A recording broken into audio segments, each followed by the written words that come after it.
Kuya, bawal po dyan.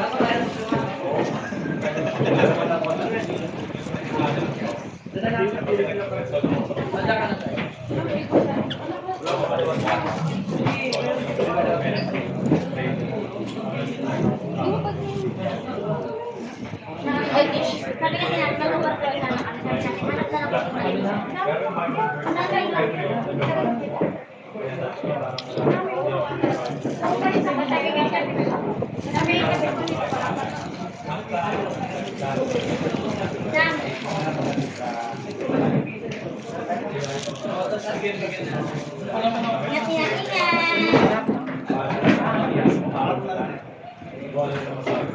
Paano kung makansyaray ko sa inyo ng tanghali? Yun yun. dadalhin siya nila. Yeah? Kapatid niya nila ka.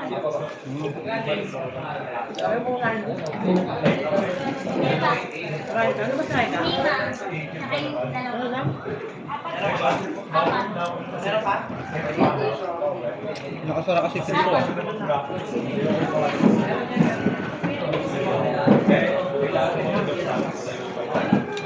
Yung ulit sa panyan. Ito oh. Bilang mo dito sa may ano. Masarap. Ito. 188 lang ata. Umuulan.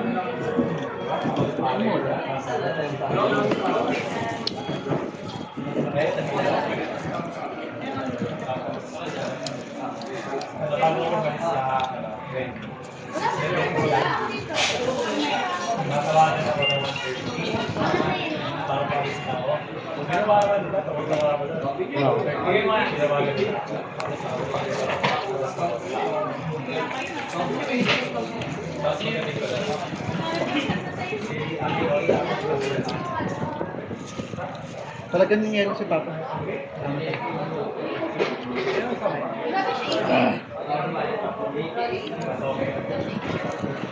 Ito yung ano, pinasahan ko ng ano, demandrete.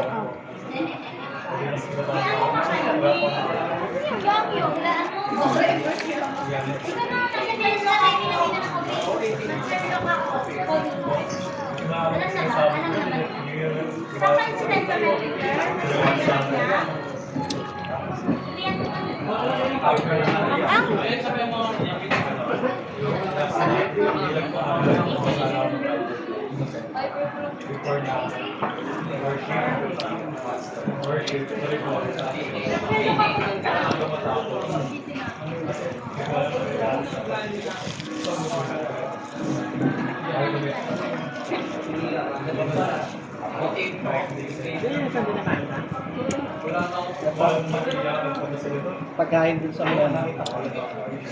Mayroon yung pagkain dun sa may malapit din sa Palawas. Sarap. Grabe tingin ni Rolly na. Kaya 188 dapat. nakainit na. Ito yung ano, pinahuli sa akin ni Kete. Diba layo ng itsura niya? Mukhang matangkad. Mukhang matangkad na kalbo. Diba? Diba ba? Mukhang matangkad. Kasi dalawa yung tindahan na ito. Dalawa yung karinderya niya malaki. Parang ganito din. Yung unang karinderya niya, malapit dun sa may car wash. Siya na yung napagtanungan ko, iba yung itsura niya. Sabi ko, sir, kayo po ba si Richard Kerbiat? Sabi niya, wala dito eh. Kaya ko nasa po, sabi niya, nasa Pampanga.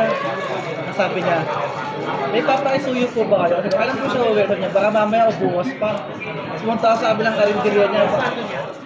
Stapa. 10M. Sa client namin. Tapos sabi niya, pagpunta ako sa kabilang karinderya niya, sabi ng babae doon, ma'am, nandun po ba sa Richard Kerbiat? Sabi niya, wala nang sa kabila.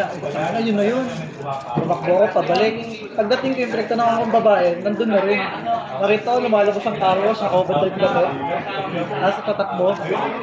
Nahabol ko, pinapirma ko dun sa ano. Sumakay siya pedicab eh. Ayun ako.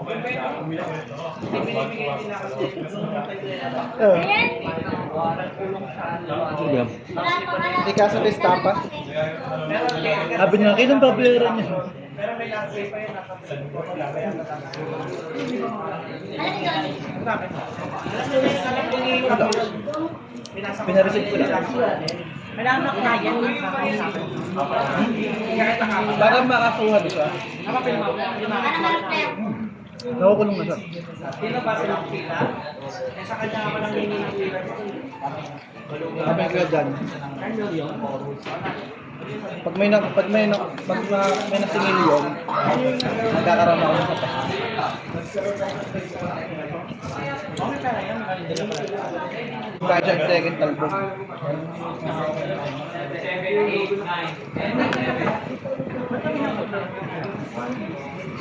Spaghetti na po, no? Ano mo yan? Business kasi yun. At yung pera. Tama ko po. Ayun mga tinatawag. 10M total niya. Grabe. Ano magkano sila? Ha? Kumaga ngayon, yung sheriff sa ano, yung sheriff sa mga court, kumbaga, yung pera niya, i-hold niya sa lahat ng bangko sa PTO, Metrobank, BPI, lahat ng papasok na pera niya doon, i-hold yun. Kukunin ng sheriff. Hindi na papasok sa ATM yun, nakahold niya sa bangko, kukunin na ng sheriff sa piso ng bangko. Tapos, nangyayari ng lahat ng ari-arian niya, kukunin na rin. Pati bahay. Ayun para sa akin. Pero may kasi naman magkakatawa tayo na hindi mawala yun. Pag nagbayad siya, Maganda lahat ng tayo area niya lahat. siya may-ari ng karinderi.